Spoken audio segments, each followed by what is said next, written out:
René Aviation CEO, FAA board alum, and high performance business coach. From the cockpit to the control tower, I've interviewed women across the industry. You're in for a treat with these mini episodes. I hope they whet your appetite for the longer versions that will drop every Tuesday going forward. Welcome to the Fly Girls Guide podcast. Hey, welcome to this episode of the Fly Girls Guide to Aviation Careers. Today, I have Megan Knox as my guest. Megan, tell us what you do and what that entails on a day-to-day basis. Thanks, René, for having me. Yes, I am a senior operations manager at a charter company, so Part 135, based in Centennial, Colorado. I work in the operations department, so I oversee training and scheduling and drug testing and a whole lot of other things that are happening inside the company, making sure that we're compliant on a lot of levels, whether it be insurance or permitting, a lot of behind the scenes pieces. All the things that you want nobody to know that you're doing, because if somebody knows about it, then maybe something's gone wrong. Absolutely. Yeah. I often say the best day at my job is the day that people don't really understand what it is I do. So I love it. Well, tell us a little bit about how you got there. Sure. So my career dates back to sort of when I was a teenager. I decided one day I wanted to be a pilot.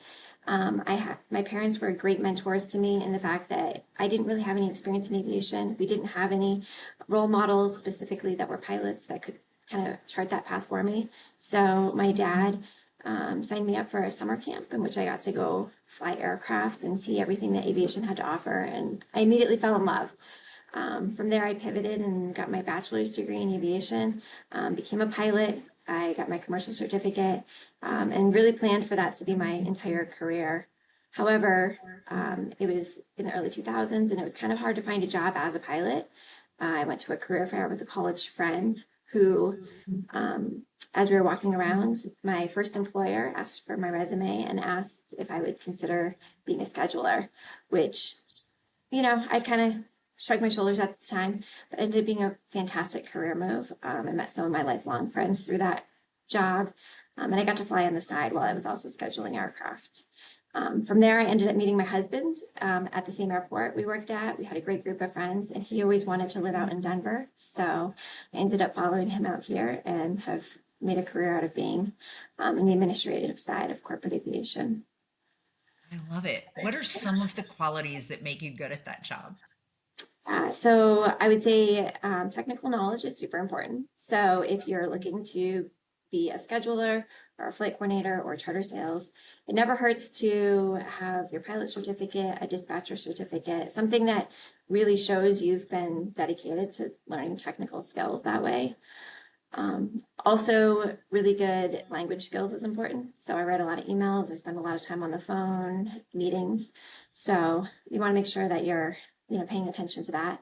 And then probably some good leadership skills are important as well. So you're going to want to understand kind of how people work and how to kind of bring them along for the ride, because there's a lot of project management that happens. Megan, thanks so much for being here today. We appreciate hearing from you. Absolutely. Thank you, René, for the interview. Thanks for listening. If this inspired you, subscribe to the podcast so you don't miss even more brilliance in the episodes to come.